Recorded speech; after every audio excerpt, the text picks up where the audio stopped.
politician you think of when we look at the picture of David Cameron sitting in a tent with this. I think of Tony Blair meeting Colonel Gaddafi some years ago, shall we say? And where was the taxpayers' money involved in that story? Well, I mean, it's just more a point of where there were deals, shall we say, being done with regards to where funds. No, it's not. It's about where was the taxpayers' money in that Blair Gaddafi? I'm not across the facts. In that particular instance, I don't know. But well, can we come up with one where there was? Because I like the argument that they're all as bad as each other, but I can't see much proof of it. Well, so here is a former Conservative Prime Minister trying to get public money for a company from which he's poised to make 60 million quid. The Labour equivalent of that is... Well, the Labour equivalent of that for me would be if you're choosing to deal with people that have put their own people against certain areas and basically shot them, or have decided to put them in prison because of their political views. And so again, where is the public money? Where's the public money in this example? I don't have an example of that. Well, how can you accuse them both of being the same then?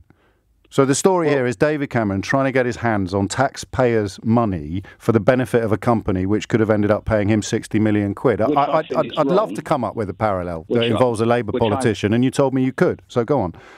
No, I can't say I can come up with a parallel with regards to that, but for me, it's more an overall view. Well, for me, it's not. For me, it's about this particular conduct being particularly egregious, and I'd love to hear of an example that would sort of prove that it's just as likely to happen in any other party as it is in the party of sleaze.